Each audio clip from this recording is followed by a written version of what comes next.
welcome to Cabinet meeting. As usual, this is broadcast via the website, archived so you can view it afterwards. Microphones off, microphones on, and Merry Christmas. Last Cabinet before Christmas. I've received apologies from Maggie Wright, and I'll move the minutes of the meeting held on the 24th of November. Taken as read, confirmed and signed. Deborah? Yeah, I'll second that. In favour? Urgent items, we've got one, a joint report of the Chief and the Director of Environment and Transport regarding Charnwood Borough Council's local plan. This will retain item 14 on the agenda. Declarations, Deborah? Yeah, I need to declare on the urgent item you just mentioned as a member of Charnwood Borough Council. Good. Any others? Oh, good. MTFS item 4, 24, 25, 27, 28, proposals for consultation, pages 11 and 12, and supplementary report 3 to 68. Declan's here, Director of Corporate Resources. He'll present, then I'll come to you, Lee, as lead member. Declan, welcome. Afternoon, thank you. So just taking a quick look back at last year, I spoke about the cause of our financial pressures having evolved over time, starting with government cuts, then getting into unavoidable service demand, to inflation caused by a global pandemic and then fueled by a war in Europe. And each of those challenges had a lasting and detrimental financial impact on both sort of us locally and sort of nationally on local government. You can see that through the sort of the level of discretion in the budget having been vastly reduced, the amount of support that residents require continues to grow, and the cost of providing services has inflated significantly. And that financial position has sort of seen a noticeable worsening since the sort of the autumn statement earlier in November. And the higher than expected increase in national living wage has added £7 million of costs above what we were forecasting. Yesterday's provisional local government settlement has confirmed the reduction in services grant by £2 million in total. The scale and timing of these decisions has just made it inevitable that we're going to have to plan to use over £10 million of reserves to balance the budget next year. If you look further ahead, there's no sign of the pressure easing. In the autumn statement, the Chancellor laid out a very challenging picture for public service funding, with real terms reductions for unprotected departments penciled in after 24-25. Local government is not a protected department. Turning to the draft MTFS. Council tax remains our most important source of income, and the government is allowing higher increases than usual. Budget is assuming a 5% increase for next year, which will generate £18 million per annum. And whilst this increase is higher than the latest inflation statistics, it will be lower than the cost pressures that we've faced, with national living wage being a particular driver. Budget includes growth of £127 million to meet extra demands on our services, the vast majority of which will go to social care and special education needs. On top of the growth, there are inflationary pressures of £113 million that add to the cost of all services and capital projects. National living wage, as mentioned, will increase by nearly 10% in April, despite the reduction in general inflation. The capital programme is going to remain significant at £449 million and expected to be spent in the MTFS period. The largest proportion of the programme will be investment in Leicestershire's infrastructure to support housing growth. Although we look to maximise government grants and developer contributions, we will be required to undertake £93 million of borrowing to fund the programme. Significant savings will be required every year of our 4-year MTFS, and £77 million has been identified.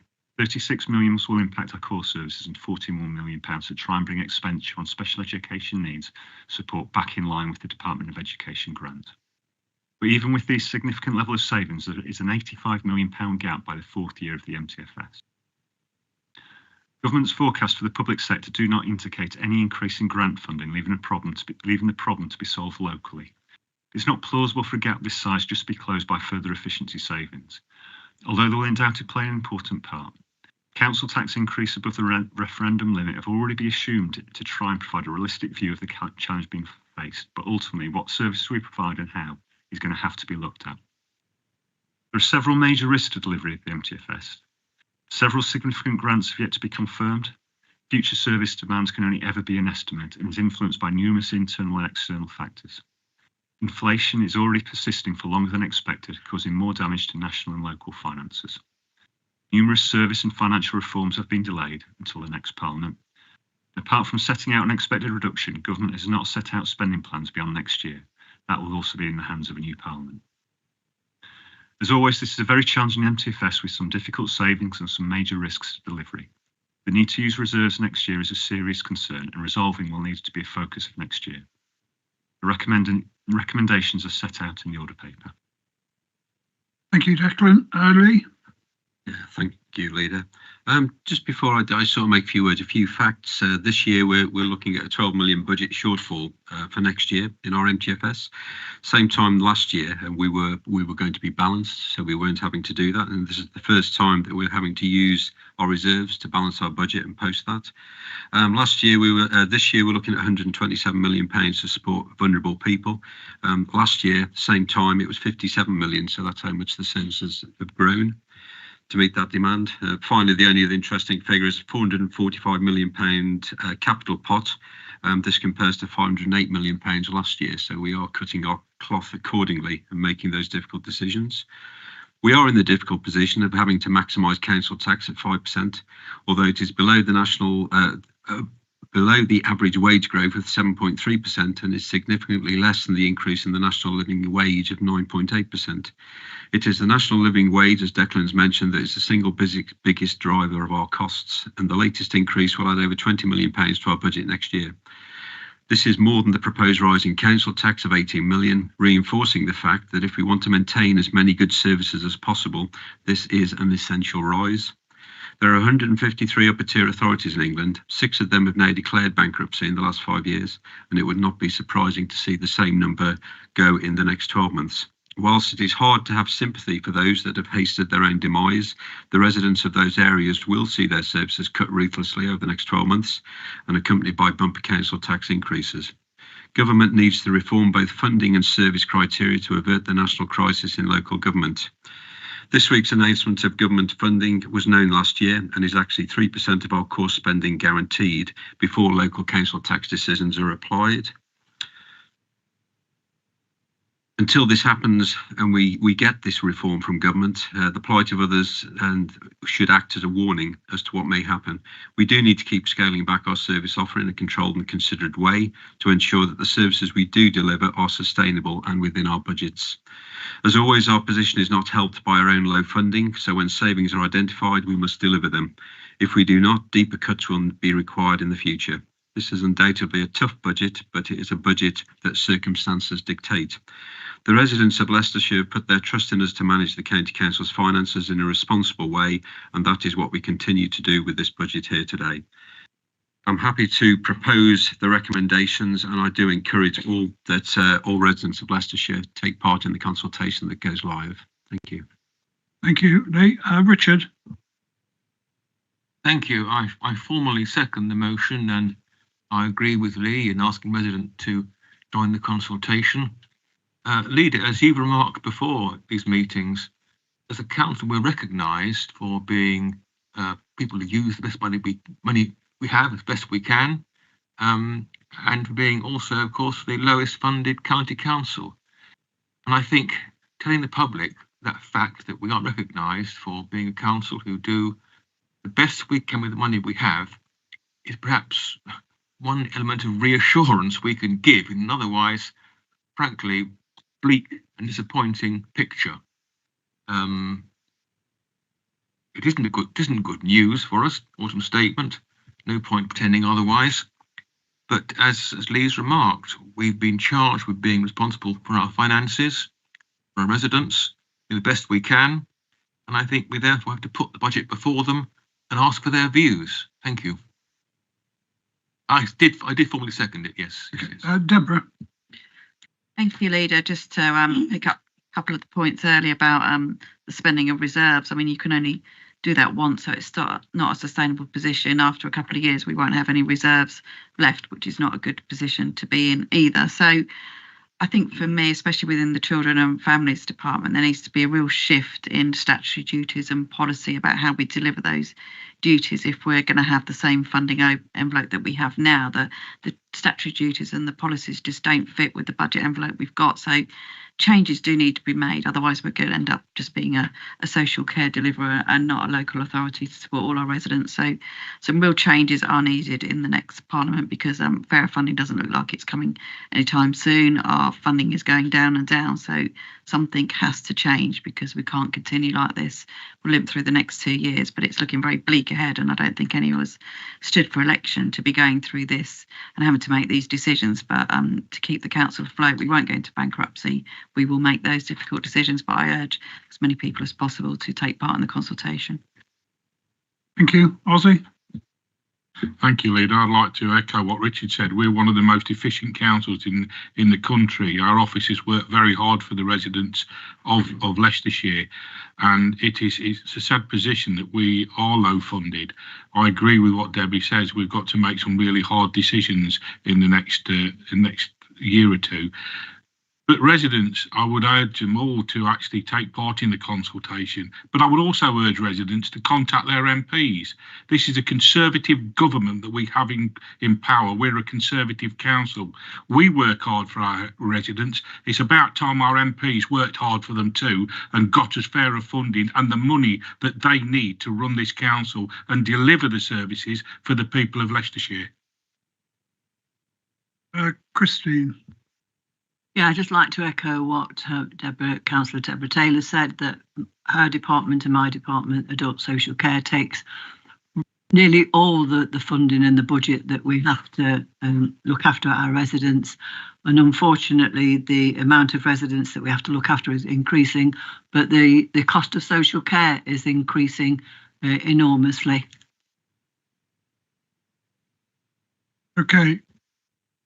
Okay, thank you. So it was moved by Lee, seconded by Richard, that we commence the consultation. All in favour? Thank you very much. Street lighting proposed service changes 13 to 60. It's an update on the outcome of the recently undertaken consultation regarding dimming of the street lights.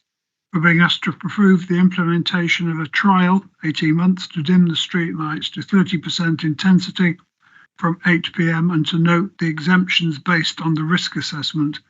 Anne Carruthers, Director of Environment and Transport, will present, and then I'll go to Ozzy as he's responsible. Anne, good afternoon. Good afternoon, thank you, Leader. As you've mentioned, we carried out consultation on reducing a street lighting from 50% intensity at 8 p.m. to 30%. At the current time, a street lights dim to 30% at 10 p.m. So this is bringing it forward 2 hours, and that's for most of our residential streets. Just as a reminder, we've got just under 70,000 lights, and as the Highway Authority, we have a power to light, not a duty. It's not a statutory duty, but where we do light, we have to take a risk-based approach to that to determine the right quality and amount of light and the right place at the right time. This proposal moves us away from the British standards, hence, the risk-based approach we've taken in considering it. We had around 700 responses to our consultation, and just over half, 53%, were against it. The grounds for that were fear of crime and personal safety. Of the 43% who were in favour, they cited reasons as supporting the environment, preventing lighting pollution, and helping save money. The emergency services, when consulted, raised no objections. We did also present to Leicestershire Equalities Challenge Group, who raised a number of concerns, and they're outlined in the report. And Highways and Transport Scrutiny have looked at this issue, and their comments are included at paragraph 37. Taking into account the feedback from the consultation, we did carry out that risk assessment to identify areas where reduced lighting would not be appropriate. And these areas have been concluded to be zebra crossings, vertical traffic calming, so that's speed humps, etc., steps that are currently lit, and town centres, because of the increased nighttime activity there. In light of the feedback we've had in that work, we are now proposing an 18-month trial starting in February 2024, including those exceptions I've just said, so they would be retained at the existing lighting levels. Doing that would provide a full year saving of 380,000 and a saving of just over 260 tonnes of carbon. Subject to approval to proceed, we propose to work with the emergency services to define the performance indicators on the trial so that when we bring it back at the end of the 18-month period, we've got, some assessment for Cabinet to consider. They're likely to be things like nighttime crime levels, accidents, insurance claims, public feedback, etc. The final point I would make, Leader, is that with our part night lighting operation, as you know, round about half our lighting stock goes off overnight. We do work with the police, and if issues are raised, we can then turn the lighting back up, so we can increase intensity. We have a very flexible system, so we propose to have that kind of arrangement in operation for the trial period as well, as a measure of insurance. The recommendations are as per the order paper. Thank you. Thank you, Anne. Ozzy? Thank you, Leader. Our medium-term financial strategy has identified possible savings through the street lighting programme. The results from the consultation indicate a perceived increase in crime. Perception of crime is very hard to measure, and therefore the service is proposing a trial, any changes for an 18-month period. Working with the police and the emergency services, we will work with those to understand the impact of the changes on any actual crime statistics. The pilot will also allow the testing of risk assessments that we have put in place. The trial will also reduce carbon emissions and light pollution. It will reduce energy consumption, reduce energy costs. The 18-month trial, as Anna said, will also not include zebra crossings, vertical traffic calming measures such as speed humps, and currently illuminated steps and town centres. The police did not object to this proposal and are working with us to move forward. I will say to residents, please be understanding with us. It's not something that we initially set out to do, but we are in a financial position across the council that we are struggling to maintain a budget over the next few years. However, this has got very good green potentials, and during the consultation, it highlighted the carbon reduction that people want us to see to do. I have previously witnessed an area where street lighting was reduced to 30%, and I could not see much difference at all. I want to reassure residents that this is an 18-month trial that we are participating in, and we will review the trial at the end of that period with the police. The council wants to protect its residents. We are working closely with the police and other emergency services, and we want to remind our MPs that it is their duty as well to protect the residents and make sure this council gets fair funding. I know I keep harping on about this, but we wouldn't be in positions like this if we had the money to operate. But I want to reassure residents that we will make sure this is a safe system. We will work with the police. We have done risk assessments. We will continue to do risk assessments, and we will bring the trial back to this scrutiny committee of the Highways Authority. Thank you, Leader. And I move the recommendation. Excellent, Ozzy. Blake. Many thanks, Leader. Just to formally second the proposal, but I just wanted to put on record, following on from what Ozzy had to say, that it's interesting that this particular proposal was part of last year's MTFS, and members of the public that follow our meetings and are subject to our consultation will have noted that there are consultations that we've recently approved around waste and recycling sites, etc., that will filter into next year's savings. So we're working, if you like, towards last year's savings and implementing them now. And similarly, we'll be looking at similar savings this time next year and executing and implementing them should the consultation come back and to a degree support the direction of travel. just to reiterate again what Ozzy said about the driver behind these savings, it is financial.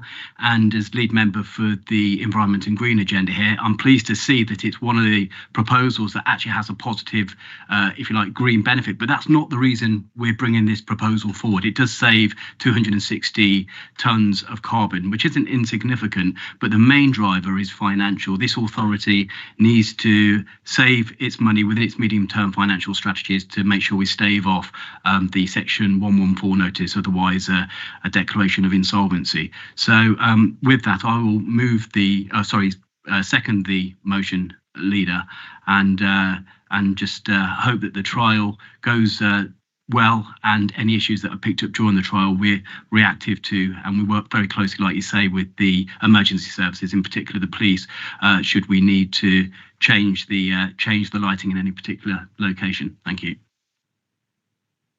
Okay, now the speakers, moved by Ozzy, seconded by Blake. Thank you. Thank you, Anne.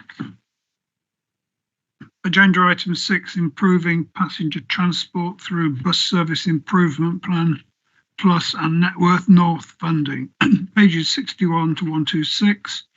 So it advises of an award of grant funding for passenger transport services, sets out an approach to using these funds, and presents a revised passenger transport policy and strategy to support it. Anne's going to speak again, and to you, Ozzy, because you've got responsibility. Anne.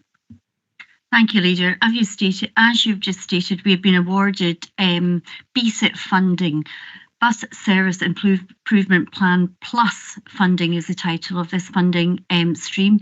We've got 1.79 million in the current year and the next financial year. And also through Network North, we have 4.05 million next financial year as well. And that's all about supporting the bus market. While funding is very welcome, and government indicates that there is a further funding pot of 850 million for the 4 following years, at this time we have no confirmation of funding post next financial year. So we're looking to spend this money in that context. We are also required to maintain existing funding levels as a stipulation of these grants. The report sets out how we intend to use the money, and the first element of that has been about revising our passenger transport policy and strategy to make sure its application is scalable in the light of varying funding levels that we've seen over recent years and may see over future years. The revised PTPS, as we call it, passenger transport policy and strategy, is attached as Appendix A and B. The main objective of our approach is to transform the subsidised passenger transport network in the county and to use that to enhance the resilience of the commercial sector. Bear in mind that over 90% of our bus services are commercial in the county, obviously providing most provision for our residents out there. The revised policy and strategy proposes new criteria that will enable the assessment of the subsidised bus network that we fund. And the criteria we use to do that are included, they're covered there in paragraphs 64 to 66, and that will give us transparency as we carry out those reviews across our communities. In delivering the outcomes through this funding, we will work closely with our enhanced partnership, which is a partnership set up with the bus operators in the area. And paragraph 48 sets out the key priorities that we will be looking at through that partnership in delivering this money. And that is about, as I've said, stabilising and strengthening the commercial market, and using our subsidy to support those services, and making more use of things like FlexiBus, DDRT, which is digital demand responsive. So you may be aware of our Fox Connect service, that type of service. Also we're looking to consider discounted travel for younger people and multi-operator ticketing systems. We'll also be applying the money to maintain our park and ride subsidy. That, you know, as members are aware, we put a considerable subsidy into that service every year. Where we commission services, we'll seek to do this on a longer term basis, but with the risk being if the money isn't continued after next financial year, we will need to cease those services. The underlying objective is to ensure minimal ongoing financial risk to the County Council given our wider financial position. Subject to approval of the revised policy and strategy, a review of our existing supported services will be carried out from the new year. So we'll start that, and we'll be working with Enhanced Partnership to deliver those other initiatives. We're seeking Cabinet approval for the revised strategy and investing the money as set out in the report. Thank you, Leader. Thank you, Ozzy. What do you think of this? Thank you, Leader. Well, what I think of it is great. It's great news for us, but in other aspects, it's not the best of news because we've got to spend it in a year. At the present time, the government are not setting out a proper procedure for us, because normally we would take over contracts over 3 to 5 years so that we would have a sustained contract with bus operators. Now, officers have got this notice they've got a short time limit to do this. They're working with our Enhanced Partnership and our officers and all the operators. What I will say to you is that we will make the best use of this money over the next year. We hope it's extended, that we can keep the services on that we're going to actually improve, but we will not be giving any of this money back, Leader. Because we've found out in the past, if we don't do what the government said, like the cycle lanes in Birstall, they penalise us. So we're not in a position where we want to give this money back. We're not going to give it back, and we're going to do the best we can for the residents of Leicestershire to make sure that we can sustain the travel across Leicestershire.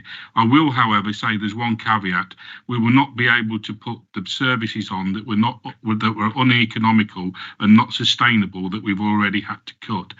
But I welcome this, and I thank the officers for the diligent work that they're doing in such a short time period to get the best service for Leicestershire. And I move the report.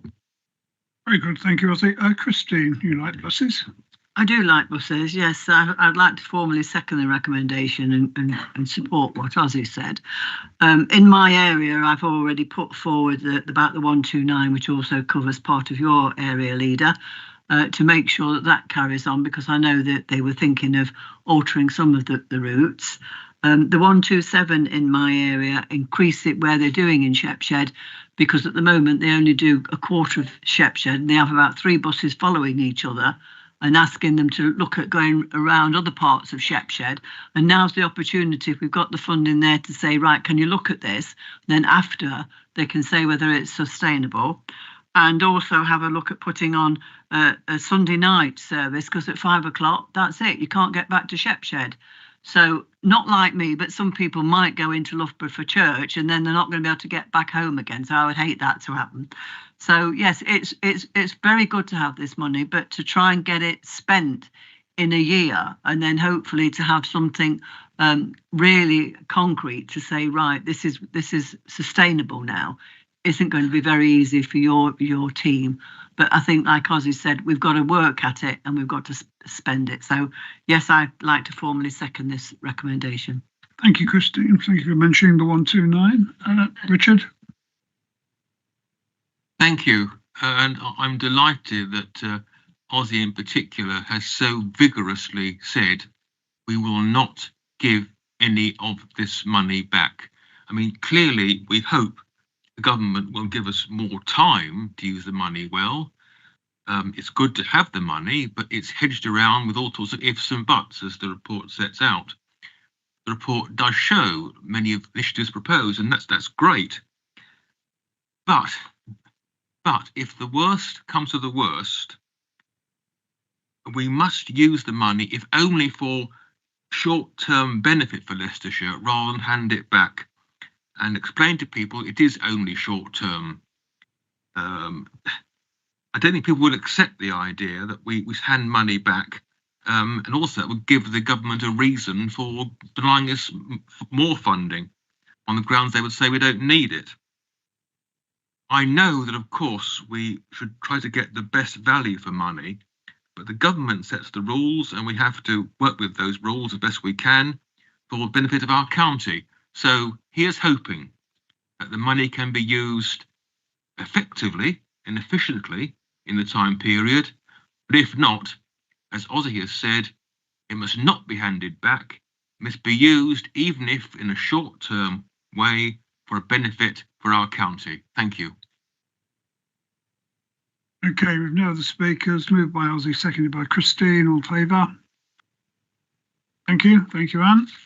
And spend your bus money. Review of the light bulb partnership. What's 127242? It advises for review of the service, presents options for the development of the service, seeks approval for the preferred option. Heather Pick, Director of Adults and Communities, or Assistant Director, just promoted you, Heather. And then I'll come to you, Christine. Heather, welcome.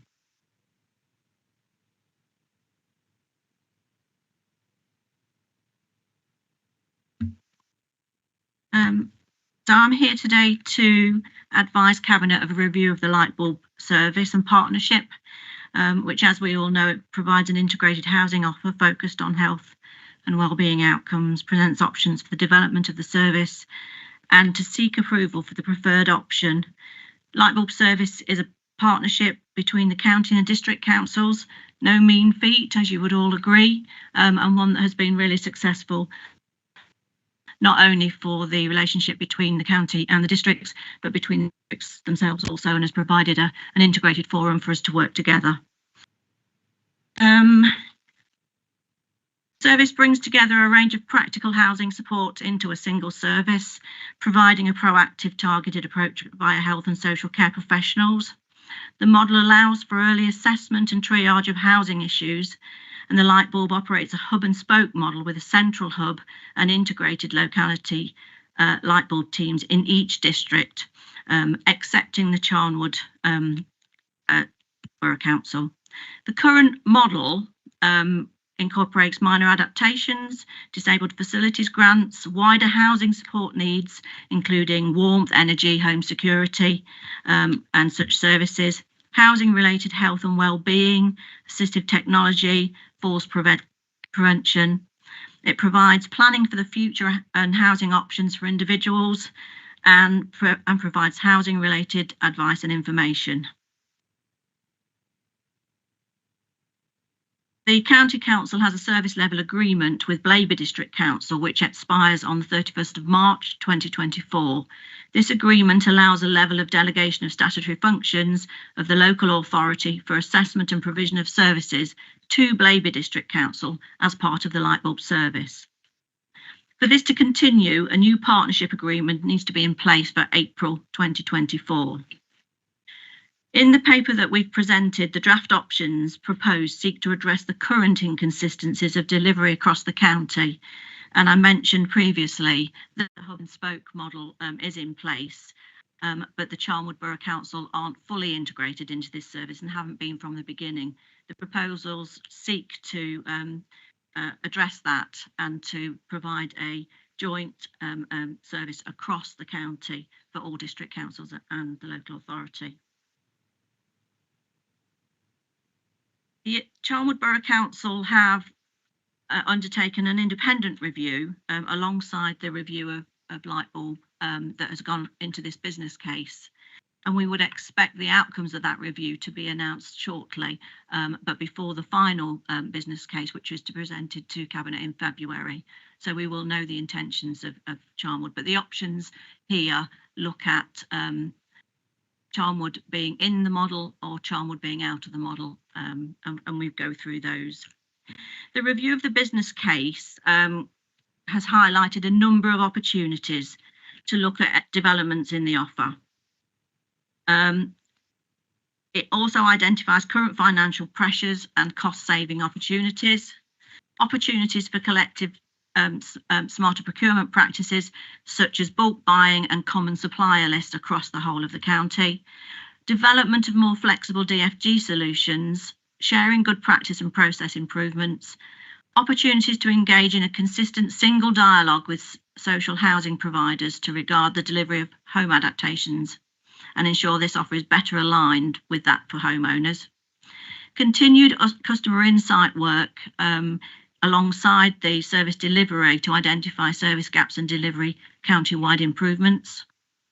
Improving the self-service offer for practical housing support, embedding a new assistive technology offer as part of the housing MOT, and work towards further prevention within the existing green homes. Review of the business case with children and family services has also been included. The original light bulb programme didn't include the children and families occupational therapy services. Over the last year, adult services have taken forward the children's OT services alongside adult services. So we feel that this would benefit being included within the partnership to have a holistic service for families, children and adults. Based on the data available, it's recommended that the service level agreements in place are currently extended for 2 years with a review at the end of year 2, which will allow further insight. The County Council has requested that the minor adaptation service currently hosted and delivered by the local authority be fully integrated into the light bulb service, either on the basis of a transfer of service continuing as is, or being funded and coordinated through light bulb as part of the DFG offer. There are 3 options in the business case that are put forward, and this is still a draft business case, as I've alluded to. We still await the independent review of Charnwood to contribute to the final model. But option 1 was to continue the baseline model as is, and that would mean that Charnwood would have to withdraw from the model. It's been decided that we can't continue with a hybrid model. It will either have to be an all model or not. So in order to do that, unless Charnwood would sign up fully to the model going forward, we wouldn't be able to continue with a part involvement. Option 2 is similar, but it includes the minor adaptations being transferred from the County Council into the core light bulb model. And again, Charnwood Borough Council would need to withdraw from this service model unless they would be fully committed. Option 3, which is the preferred option of the local authority going forward, is the minor adaptations would be transferred from the county into the light bulb model, and Charnwood Borough Council fully adopts a service model.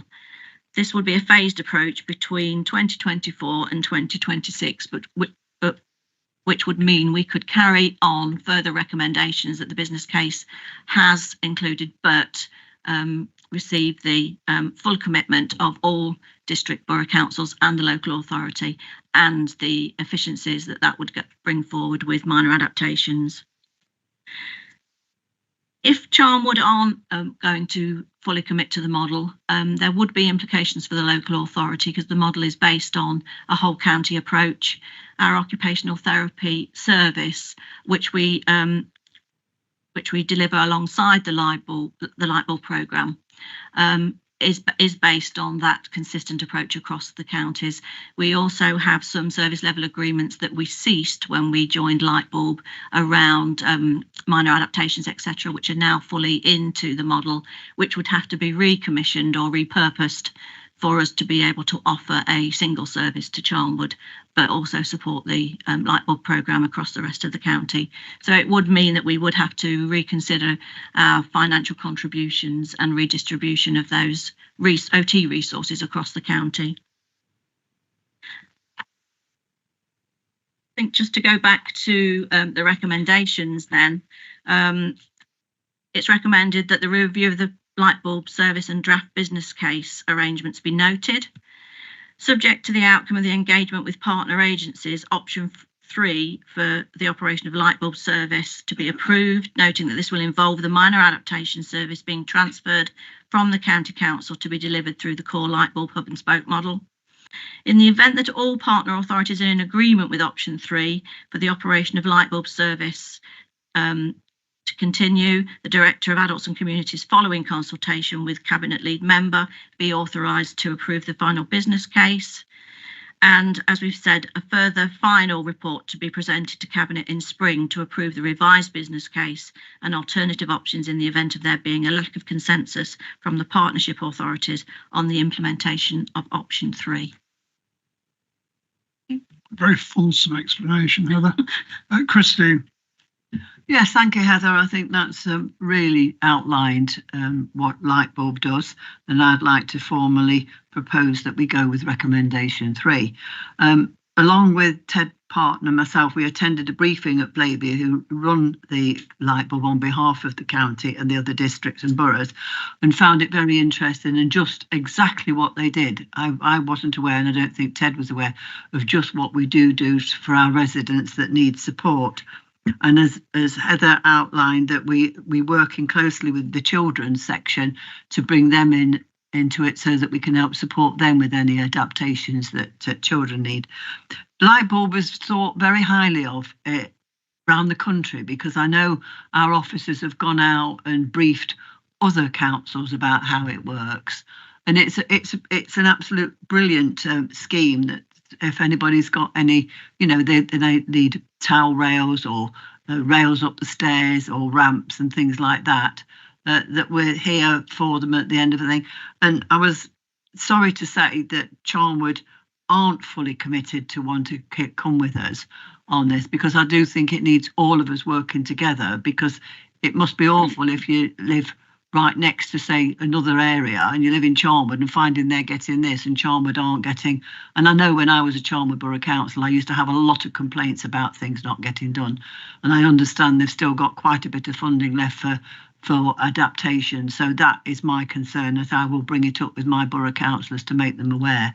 So I would like to formally recommend that we go with recommendation 3. Thank you. Thank you, Christine. Louise, you're next. Thank you, and I'd like to second. I think this is an excellent show of how working in partnership can really benefit residents. I'd urge Charnwood to consider to fully join up.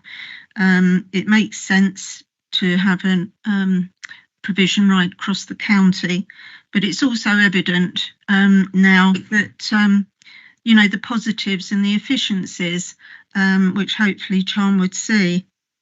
I think, as Christine mentioned, it's been seen very positively nationally. It does speed up support for residents, and the fact that the children's services are now included, I think, is a really good development. Thank you. Deborah. Thank you, Leader. Sorry, I should have declared an interest in this item at the beginning, so I'll put that on record now as a member of Charnwood Borough Council. I think I'm of the same view that we really need to urge Charnwood to join, and I've not seen any evidence that they're better off being out, but I've seen a lot of evidence to prove that they'd be better in. So if there is some evidence, I'd be good to see it. So it would be useful to see that review that they've undertook as soon as that's available to us. I know there's a lot of underspends on the DFGs. I think apart from 2 districts, there's a lot of underspend. So, that's money that's given to us by the government to support our residents, and it should be spent, and we should be making sure it's spent. And I just draw my attention to paragraph 21 there about Charnwood. Obviously, there being peaks and troughs in casework, which is always the way.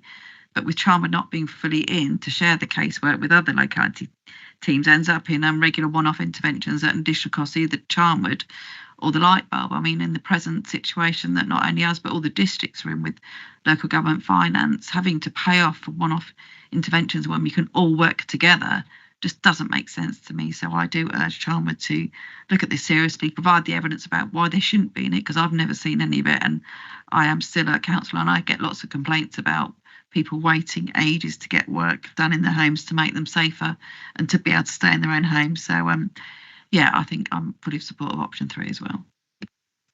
Okay, so moved by Christine, seconded by Louise. All in favour? Thank you. Thank you, Heather.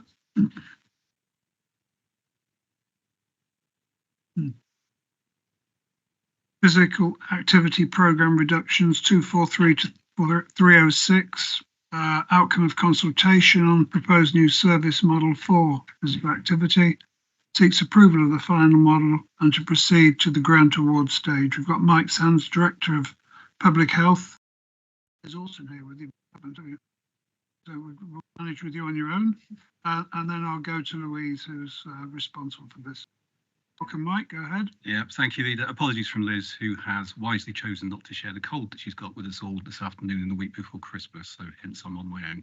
As you say, the paper advises the Cabinet of the outcome of the consultation on the proposed new model for physical activity, as considered by Cabinet in September, that focuses our support on groups known to be least active by supporting them with specialised programmes targeted at specific health conditions, and population-level initiatives that have the aim of preventing ill health occurring. The consultation ran between the 20th of September and the 1st of November this year, and we received responses from the general public, stakeholder organisations, and it was also considered by the Health Overview and Scrutiny Committee. In total, we had over 300 responses, a total of over 300 responses received via our online consultation form, 2 letters from district councils via email, and 1 email from a member of the public. Overall, 53% of respondents were either disagreed or slightly disagreed with the proposal. Strangely, there's exactly the same percentages as were against the street lighting proposals. And 38% were either in agreement or strongly in agreement with the proposed new model. Themes emerging from the consultation, along with responses and clarifications and mitigations, are set out in Table 2 in the paper, which is on page 248 of the meeting pack. But broadly, responses fell into 6 categories, which I'll just detail briefly and then respond with the mitigations that are in place or the responses to those concerns. Firstly, concerns that individuals with a health condition may be adversely affected by the new model, to which I would say that actually the new model specifically preserves support for those people with a health condition who are inactive. Secondly, that funding ideally should not be reduced, but if it were, then people said it should be focused on those with long-term condition and also primary prevention. And as described earlier, the model does include targeted programmes and primary prevention activity. And like a number of items today, of course, I would fully agree that any cut is unpalatable, but we are doing essentially the best we can with that model. There's also considerable work going on to ensure that physical activity opportunities are designed into our local environments through work with colleagues, for instance, in environment and transport, on the wider determinants of health. A third theme of comments was it should be ensured that people with long-term conditions are not prevented from accessing physical activity programmes. Again, many people responded in this way, but to clarify, anyone with a health condition who is inactive would be eligible to participate in the appropriate what are called level 3 and level 4 programmes. And this includes mental health problems as well, which is another issue that people wanted to make certain that we were responding to. A high proportion of organisational responses were from schools, and a number of concerns were raised about a reduction in provision for children and that children would be disproportionately disadvantaged given the focus on long-term conditions. Now, doing something for children with long-term conditions is a departure for us in this new model, because although long-term conditions tend to be associated with adults, 1 in 4 children are living with obesity by the end of primary school, and 1 in 6 young people have a probable mental health disorder. That, along with the earlier onset of conditions like diabetes, problems with oral health and asthma, means that there is a cohort of children that are affected by long-term conditions and would be eligible for this new model. We've not previously focused on the needs of these groups, and proposing to do so would, I say, be an innovation for us. In terms of support for the whole of school sport and physical activity, we would continue to fund school sports and physical activity networks, so the infrastructure to enable schools to offer a range of physical activity opportunities would still be there. The 5th group was that the current level 2 offer is targeted, but this was not, the current offer was targeted, but this was not accurately reflected in the consultation documentation. And it is the case that the current model, the old model, is targeted at inactive people. However, because of the nature of the programmes delivered at this level, they currently may not have been exclusively delivered to inactive people previously. So the proposed model has a much stronger emphasis on inactive participants. And lastly, as you'd expect, some comments fell outside the scope of the consultation or were not in response to the physical activity opportunities at Public Health Fund, but were about budget cuts more generally. So given the consultation responses, we are not proposing to change the model to any large extent, but clarifications have been set out in the paper, and hopefully I've given you a flavour of what the clarifications and mitigations are. So Cabinet is asked to approve the new model for implementation from the 1st of April 2024. Thank you, Leader. Thank you. Louise. Thank you. Yes, I'm happy to propose the recommendation. The officers have worked really hard on this to protect the universal provision for those who are inactive, but also to the really more specialised for long-term conditions. We are having to make savings, but I think with this option, we are doing the very best we can with the funding available. And I think it's really good to have the fact that mental health conditions is in there as part of this too. So I'm happy to propose. Deborah? I'm happy to second the motion here. I suppose we're all acutely aware of mental health and well-being, and that we need to exercise and stuff like that. So I think there is quite a lot out there. People do actually look, and I know there's in my local there's a social prescriber now as well, which are helping people get out and are doing walks and things like that. So there is a lot out there, and I think we just need to open our eyes a bit wider to not just look to the council to provide that stuff, but there's lots of community work happening in people's local areas if they need support to get out and be active a bit more. So yeah, we need to do something with the budget we've got, and I think this is the best route forward, so I'm happy to second it. Okay, no speakers. Louise moved, Deborah second. All in favour? Thank you very much.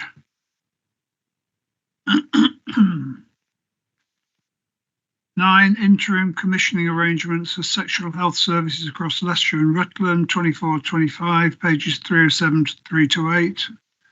That advises on the outcome of the tender exercise for this service, requests approval to offer direct award contracts to provide an interim service for 1 year, commencing 1st of April 2024.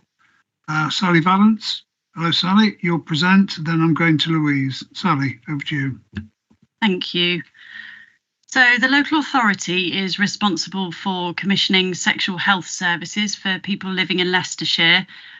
We do this through 2 main offers: our integrated sexual health service, which provides a range of services that includes things like contraception, infection testing and treatment. And they also provide our online offer up until April of next year, when the intention is for the authority to take on that direct commissioning responsibility. We also have our community-based services. So these deliver our long-acting reversible contraception, or LARC. So that's things like implants, IUD coils. That service is delivered by our GPs. And we also have the emergency hormonal contraception, often known as the morning after pill, which is delivered by our pharmacies. So that's our kind of offer at the moment, largely for our sexual health provision. And we went out to tender recently for the integrated sexual health service, the LARC offer, and the online provision to secure providers to deliver from April of next year. We were successful in awarding a provider the online offer. So there is a new online offer coming for next financial year. But we were not successful in being able to award for the integrated sexual health service or the LARC provision. So we've held a series of meetings with providers that showed an interest in the work, but didn't go on to bid for the work. So we wanted to understand why that was. And we've gained some really useful insight through those meetings and those discussions. And we're able to take that understanding forward so that when we go through a next round of procurement, we're hoping to have more success in the next round. In the meantime, though, we have the existing contracts coming to an end in April 24, and we now need to go back through a procurement with that better understanding of our market to secure the ongoing provisions. So that potentially leaves us with a gap whilst we carry out that piece of work. With that in mind, we've had some conversations with the existing providers to see whether they're able to continue to deliver for us for a year to ensure that we don't have a gap in provision. So for the Integrated Sexual Health Service, they are able to continue. We've had lengthy negotiations with the provider. We are seeing an increase in activity going through that service. And there was a plan for a movement of provision into the LARC offer that would take some of the pressure off, but that hasn't been possible because we've not been successful through that tender this time around. So there is a slight increase to the budget to reflect the increased activity that they're expecting to see for this interim year. For the LARC provision, the existing providers, so these are GPs or GP federations, they're willing to continue to deliver that LARC provision, and they're able to continue to do that for the same amount as was offered through the tender, so the same amount as we'd budgeted. So the request that's before you now is for Cabinet to approve the direct awards to these providers for this interim period of 1 year, which will allow us time to go back out to the market through a procurement exercise and secure, hopefully, a longer term providers for these services. Thank you, Sally. That seems reasonable to me. You're going to tell me, Louise? Yes, I mean, it gives us the time to work these things up again, so I'm happy to support. Yeah. Pam? Yes, I'm more than happy to second the proposal. No other speakers, Sally, so all in favour? There you go. Thank you very much. And response to Melton Borough Council's local plan update issues and options consultation 329362. Options regulation 18 of the local plan partial update and seeks approval for the response and views of the County Council. Sharon Wiggins, Head of Strategic Planning and Planning in Historic and Natural Environment. Welcome, Sharon. Not seen you for a while. Then I'll be going to myself. Sharon, over to you. Thank you and good afternoon. In November 2023, Melton Borough Council published their Issues and Options consultation document, setting out 81 questions across a range of themed issues. This consultation is the Regulation 18 consultation and forms a partial review to the adopted Melton Local Plan, which was adopted back in October 2018. Melton Borough Council intend to prepare a pre-submission, which is the next iteration, which is much more detailed in terms of the content, which is a Regulation 19 by autumn 2024, and submission onto the Planning Inspectorate in about spring 2025, with adoption before the end of 2025. This current early consultation ends on the 7th of January 2024. It is a partial review rather than a full review of the local plan. It is supported by the County Council. We are, as a County Council, supportive of the current underlying strategy in the adopted local plan, which provides most growth in Melton Mowbray rather than elsewhere in the borough, given the character of the borough and the role that Melton Mowbray takes as a hub for surrounding villages and rural communities. A full review will be undertaken when a new local plan is prepared under the new national planning system post-2025. The majority of the comments made reflect the increased prominence which needs to be given to climate change, carbon zero, renewable energy, active travel, health and well-being, nature recovery, including biodiversity net gain, preparation of the mandatory local nature recovery strategies, with infrastructure such as our education and transport connectivity, including cumulative impact, housing, economic growth, and minerals and waste safeguarding forming other key areas where comments are made.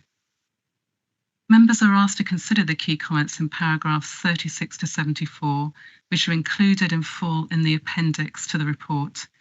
And approval today is sought for this response to form the views of the County Council, which are submitted at the beginning of January. Thank you. Thank you. I'll formally move the recommendations, and particularly if you notice that it is, the paragraphs are set out in 36 to 74. They're quite detailed. I'm not going to go through them. I'll move them. Deborah, you're next. Yeah, I'm happy to second. Other speakers, moved by me, seconded by Deborah. Thank you. Thank you, Sharon. New primary school to serve the Colville area. Expressions of interest from academy proposers, sponsors, and proposed delegation to the Director of Children and Family Services to deal with it. I know where it is. It's dead opposite the Amazon, and they're getting on really, really well with it when I drive past every day. So I'll go straight to you, Jane, to talk about it, then to Deborah, who knows more than me about it. Jane? Thank you. So, yes, the report is to advise Cabinet of the expressions of interest received from academy proposers to operate a new primary school to serve the South East Colville area of Leicestershire, and also to seek approval for the Director of Children and Family Services to make a recommendation to the Secretary of State for Education regarding a preferred sponsor, and also to authorise the Director to recommend sponsors to the Secretary of State for Education in respect of any future free school applications. The site for the new school has been provided to the County Council by the landowners, and the new primary is being designed and constructed by the Harworth Group. The County Council has contributed 3.2 million as part of the MTFS capital programme to the delivery of this scheme to ensure that we have sufficiency of school places in the area as this development progresses. It is a development on the southeast of Colville, and it will deliver around about 2,000 new homes in the National Forest setting, and it also create a new community which includes the primary school, local centres and new public open space and footways and cycle paths as well. And the primary school will help us meet our demand for places. It is a forest school that's being built, which is a child-centred learning process, providing inspired learning, but also hands-on experiences as well in that natural environment. We set out and invited expressions of interest to operate the primary school on the 5th of October, and we ran that until the 22nd of November. As part of the process, we do share all of the applications with the DfE. The review panel shortlisting did take place on the 14th of December, and we will be notifying all schools, all of those academy sponsors who submitted an application. The assessment process that we're undertaking is in keeping with the DfE guidance for the free school presumption, where the County Council is required to assess all of the proposals received and then forward those all to the Secretary of State via the Regional Director for a decision. We are undertaking a detailed evaluation of each of the expressions of interest in accordance with the assessment criteria. The intention is to follow the three-stage process for each of the multi-academy trusts that submitted, and each stage of the process will be assessed using a weighted score, and we've set out the process in paragraphs 34 to 36. It is proposed in the paper that with regard to future applications, in order to expedite the process, the Director of Children and Family Services, following consultation with the Cabinet Lead member, is authorised to make recommendations directly to the DfE, and further information will then be provided to Cabinet and local members once a decision on a preferred sponsor has been taken and confirmed by the Regional Director. The process for the assessment for the Forest School will be completed in January 24. And as the new school will be an academy, the successful academy trust will then need to enter into a revenue funding agreement with the Secretary of State for the operation of the school, which will need to be effective from the opening date. The process has attracted a strong level of interest from a number of multi-academy trusts, and we have received several bids from trusts with well-established connections to local schools in Leicestershire. So we're confident we'll be able to recommend a suitable trust to the Secretary of State. Thank you. Deborah, this is one, yes. Yeah, no, I'm happy to move the motion. I was involved in the shortlisting and also be involved in interviewing of the Academy Trusts in the new year. So it is a very robust process that we go through. I've also been to the site and put the spade in the ground with the local member, Keith Merry. So I have broke the ground there for the new school. So yeah, I'm really looking forward to it coming on board later on next year. And just that point about us to keep coming back to Cabinet every time we have a new school. We've got quite a few coming on board over the next few years, and this really is just business as usual for our department, so we don't really need to come to Cabinet with this. I have a robust overview with Jane as well, so yeah, I'm happy to move it. Yeah, I'm happy to second it. I don't think we constantly need to bring them back here. I mean, there's a robust procedure for building them. There's a robust procedure for who approves them, and then we have to write to the Secretary of State again. I mean, between you and Deborah, I think it just clutters up our agenda. Can you will you tell Keith Merry eventually who's the successful one? I mean, Keith's a very active member down there. He got loads of money out of Amazon when they built that mega shed down there, and the houses are selling really quickly. So you'll tell Keith. Yeah, we'll keep the local member updated. Very good. Yeah. So moved by Deborah, seconded by me. No other speakers. All in favour? Great, thank you very much. Exception of contract procedure rules, request to direct award to intuitive learning thinking skills to enable utilisation of grant spend. God, that's a bit of a mouthful. It says Sally Valence is doing this one. She's obviously ill, so we've got you. Go ahead, Mike. No, I've let Sally off after doing sexual health, so she can have a shopping day or something instead. Thank you. So the purpose of the report, as you say, is to request approval for an exception to the council's contract procedure rules. There's a bit of a trend, I guess, for there to be money for specific purposes awarded to us at short notice. We've had it a little bit with smoke-free generation. We've certainly had it with warm homes, and this is another one. So OHID, the Office of Health Improvement and Disparities, have awarded us 2-year funding in support of the National From Harm to Hope strategy, the drug misuse strategy, so that every place in the country has what's called an IPS, a individual placement and support service attached to their substance misuse treatment service. So essentially, it's a service that would support people who are currently in treatment with our substance misuse service to get back into work. The award is for April 2024 to April 2026. So we've got very little time to put it in place, which is one of the reasons for asking a contract exception, because we just have not got the time to go through a commissioning process. And like other things, notably warm homes, it is a award of grant funding where you need to specify in advance the provider that you're going to use, and it also needs to follow a set methodology. So your ability to kind of flex what you would want to go out to market and soft market test is none. So as such, we come here asking for a direct award to ITS, as you say, Intuitive Thinking Skills. They are a established provider. They meet the methodology that OHID are looking for, and they've already got local links because they're currently working in the city already with our substance misuse treatment service Turning Point. So all in all, hopefully a good move to direct award. Yep, as you told me before, I'll move it. Deborah? I'll second. All in favour? Thank you, Mike. Items referred from over and scrutiny, none. Urgent items, there is the one, which I presume I forgot to tell you about. I did tell you today. So it's Charnwood's Borough Council's local plan. There's a supplementary pack we should all have, pages 3 to 14. And we've got Jana here who's going to walk us through it. Also note we've had a letter from Max, which I presume you'll respond to in due course, Jana. So over to you. Thank you, Leader. As you said, the purpose of the report is to update Cabinet on the progress of Charnwood's local plan and to highlight the impacts of the recent consultation on the interim contribution strategy and Leicestershire County Council's engagement as a consultee in the local plan examination process.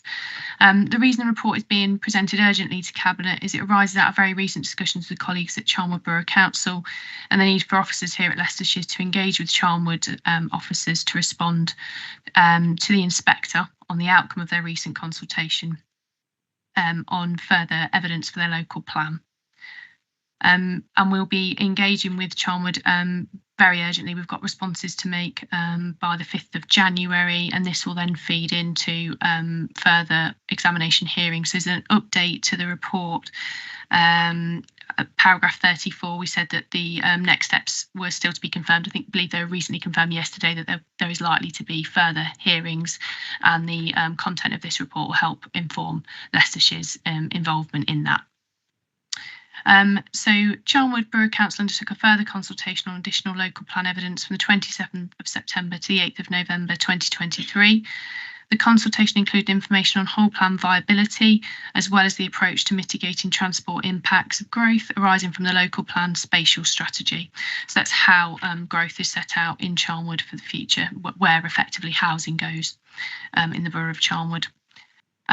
You'll note, and Cabinet has received an update before, that the viability evidence suggested that the ability of the plan to provide sufficient developer contributions to deliver education, highways and transport requirements limited. And you'll see in the recommendations of the report that we as we've previously prioritised developer education towards, developer contributions towards education, this leaves a potential gap of 120 million for highways and transport measures from developer contributions. So the County Council responded along with a number of other organisations and individuals to the evidence that was provided, and we're now at the stage of responding to those responses, if you like, in order to inform the inspector. And it is Charnwood responsibility as the planning authority then to inform the inspector of the outcome of that, and also whether they consider any changes to the plan necessary as a result of those consultations. So in paragraphs 35 to 48 of the report, we set out some themes of that that came out through that consultation. Officers are still reviewing the consultation responses in detail, but we have been able to pick out the key themes. And what we've tried to do in this report is just highlight things that are either going to sort of develop or vary slightly from the previous reports we've brought to you. I should say that the principles that have been set out in previous reports will still guide officers' response. It's just these particular areas where the viability evidence in particular and the responses to them are going to require some more work with Charnwood officers and ourselves. So picking up on those themes, we've tried to set out the themes and the concerns that people have raised through that consultation, and then the kind of guiding principles and things that need to be considered by LCC, so Leicestershire County Council officers, in responding. So really, in summary, the two major concerns that were set out there is clearly that limited local plan viability and the concerns that development itself cannot fund the necessary highways and transport infrastructure. I'll come on to responding to that in a moment. And I think this picks up on Mr. Hunt's response as well, so I'll address that through there. And then the other concerns were over the appropriate sort of mechanism, so a way of dealing with collecting developer contributions from a number of different developments and pooling them together to deliver mitigation in the short term, and in particular the compliance with the community infrastructure levy regulations around this. So in terms of the addressing the gap for highways and transport infrastructure, this Cabinet has received reports and considered that gap previously, and noted that developer contributions are one way of funding highways and transport infrastructure throughout, so in support of planned growth. There's been some significant changes in government's approach to funding highways and transport measures since we did our previous Cabinet report. So you'll have heard earlier around the medium-term financial strategy. It's clear that the County Council can't take on forward funding or indeed funding of infrastructure to support growth. And at the time, there was a real kind of reduction in event funding available to us to support some of those measures. As you've heard earlier from my colleague Anne Carruthers, we have had significant increase in funding for public transport since our previous reports, and there's also further announcements expected around major road network investment and local infrastructure funding as well that can be used for active and sustainable travel. You'll also be aware that we've been working with Active Travel England to increase our ability to draw down funding from them, and we've completed a recent round of work there. Now, that's not to say that developer funding doesn't play a vital role, but I think we probably do need to address in some of the questions that will come through the examination process what other funding is available in order to support growth and how we might maximise those. I think I'll just say, particularly in response to Mr. Hunt's comments, that active and sustainable travel modes have been at the forefront of the County Council's response to Charnwood Borough's local plan all the way through. And in fact, the gap that's identified is as a result very much of Leicestershire County Council officers and members highlighting the importance of the inclusion of that infrastructure and provision in the plan, making sure that the modifications that we've suggested are there to make sure that they are based in policy for the plan. So that helps both in terms of developer contributions, but also in terms of levering in this funding from the government. So if we are looking to prioritise developer contributions, and in fact, I should say, if Charnwood are looking to prioritise developer contributions based on available funding, I think it's right they take that into account. But does not mean that Leicestershire County Council considers one mode to be more important than others, and we've been very clear about the importance of active and sustainable travel throughout the engagement process. So we're taking on board, and as set out in the report, there's those updates have been included, and I think they would feature in our responses as officers to Charnwood throughout this period. But again, I would emphasise that Charnwood as a plan making authority have to take an on balance decision of all the factors they're trying to achieve, take into account how best to use funding, how best to prioritise their policies, and respond to the inspector on that basis. As summarised within the report as well, I think it's slightly unfortunate actually that the labelling of the consultation information that went out in response to in relation to Charnwood's local plan said draft transport strategy, because what that document was explaining what the approach would be. As this Cabinet's aware, Leicestershire County Council is also intending to take a separate consultation on the actual transport strategy. So some of the consultation responses and concerns around developer contributions that are raised through the local plan consultation, I apologise for the amount of consultations going on, but they will be addressed through this consultation that we're planning and working with the developers to do that. But as you see, and again, that's been a feature of our response throughout, that it's really critical that we have an open, transparent, but also formal way of seeking development contributions towards highways and infrastructure transport measures as well, because without that, we don't feel that the development industry will contribute to the needs of highways and transport for Charnwood growth. So we've set that out within the report as well. So it really remains critical that we find a way forward to implement the interim transport contribution strategy that we've set out, and the position of the council remains clear on that. We're committed to working with Charnwood to achieve it. I think and it's set out in the recommendations, what's important, I think Cabinet understand that will move quite quickly over the next couple of months with the processes that officers will be involved in, so that we're setting out the way in which we'll be working, and the considerations will be taken into account as we do that. But the report concludes that obviously it's the responsibility of Charnwood Borough Council to assess the response to the consultation, ensure that they promote a sustainable, viable and deliverable local plan strategy.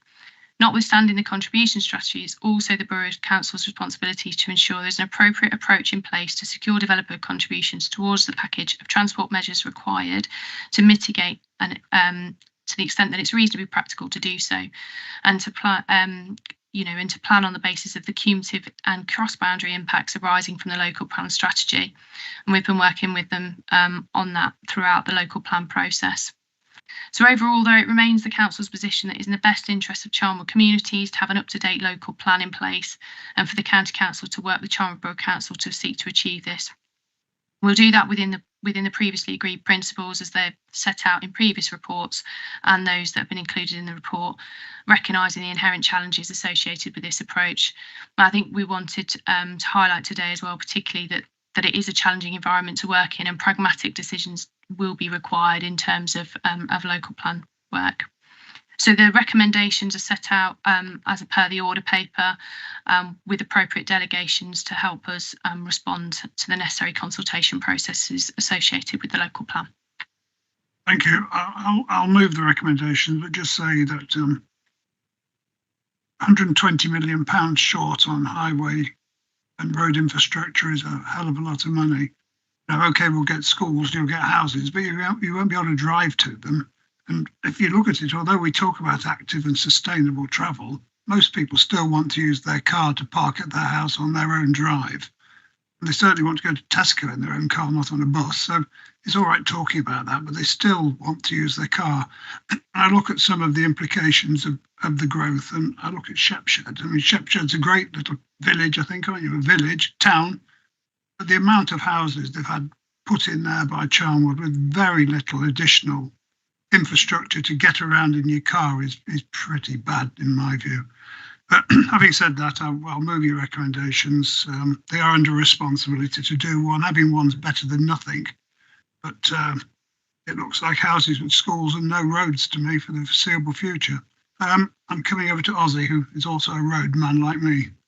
And then Deborah, and then everybody. So I'll go to Ozzy first, then you, Deborah, then you, Peter, and then you last, Christine, because you're Shepshed. Okay.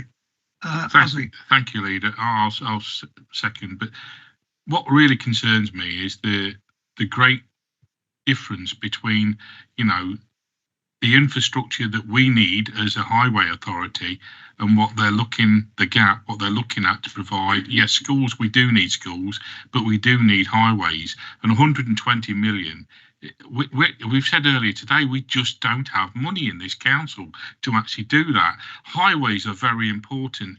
Do they want us to be in a position like Spain was a few years ago, where there's no infrastructure, you just got houses everywhere and no roads? We can't be in that position. We actually need to be in a position where we can go from A to B safely, because it's also a matter of safety. Proper roads are safe for people to travel on, and that's what we need. So really, Charnwood really do need to get together and sort this problem out, because 120 million is just inconceivable. We don't have the money. Government don't fund us with road infrastructure like they used to do. They've cut back. We need to have a proper plan where all the infrastructure is there from developers. Deborah. I'm just going to say the same. I mean, an eye-watering £120 million funding gap for infrastructure is. I don't understand how Charnwood are going to actually think to close that down, and the residents are just going to end up stuck in wherever they live and not being able to get anywhere.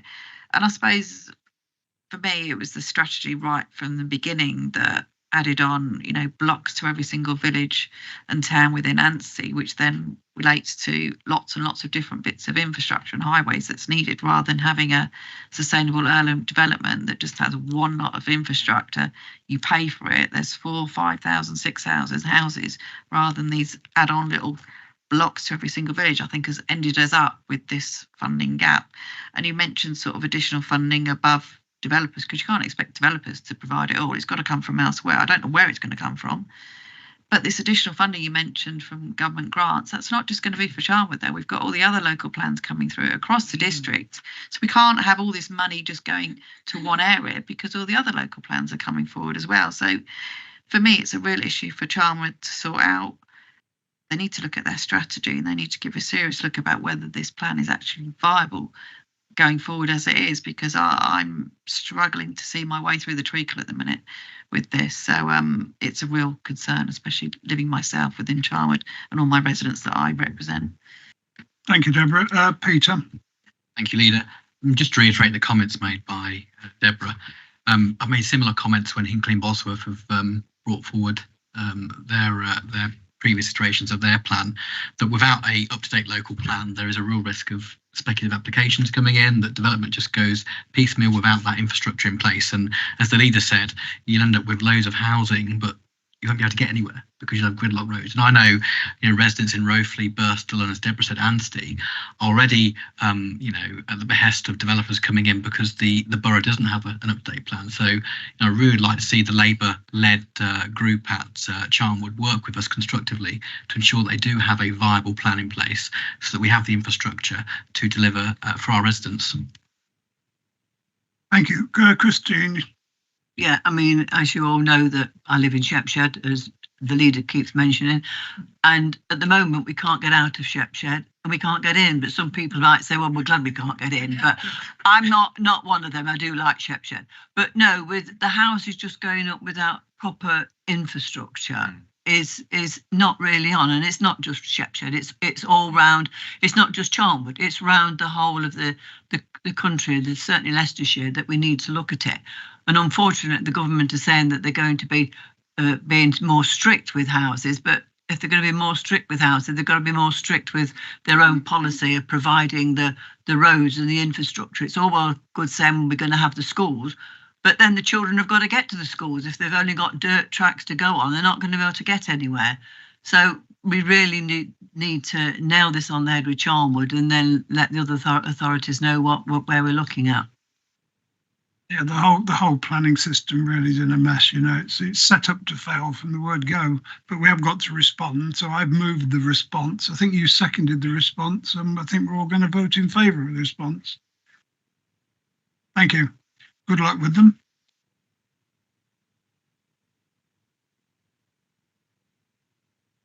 Oh, that's it. So thank you very much for attendance. And as I said before, Merry Christmas and Happy New Year.